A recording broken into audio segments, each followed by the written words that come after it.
Hey y'all.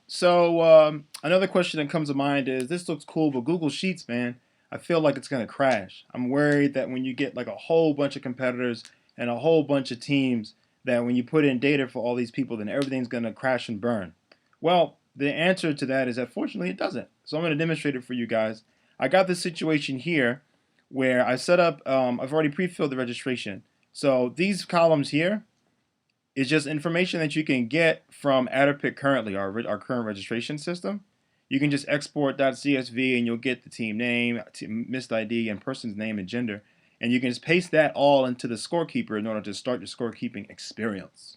Uh, and right now, there are a total of 987 competitors in this ScoreKeeper and a total of, let's see how many teams we got, because this is where the team scoring is summarized in this sheet here.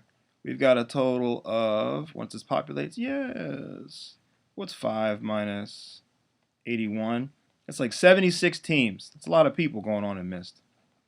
Now, just for demonstration's sake, we basically all you want to have is a value in every cell. If every cell has a value, that's the worst case scenario. So I know this is breaking Mist rules, but I'm just gonna, and putting all the people in test one from the same school, but I'm just going to, for demonstration's sake, say this, and then everyone else gets a 0 because we can only score the top 5 places. Now, let us, for demonstration's sake, let's see. Control C, not all the way down, Control V. So now, all 987 competitors have entered into the test one, and we've got the scoring. Now let's say we want to apply that scoring to all of the individual competitions.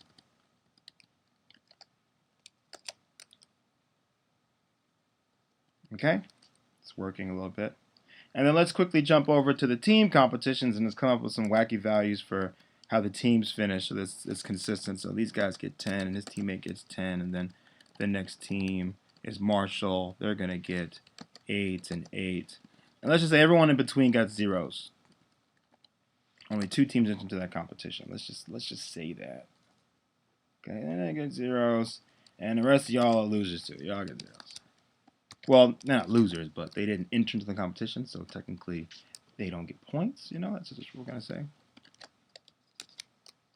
And I'm going to apply that to all the team competitions, just for the sake of demonstrating. This is like the worst case scenario. Where like everyone has to be scored, basically.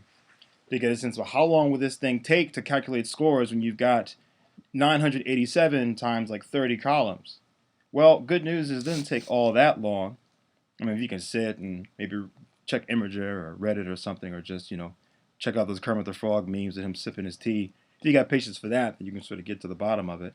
But see, check it out. It's working out the scores. And it's listed for us that here's the first 3 individual winners, Sukdeep, Sarah, and Asad, and their individual scores.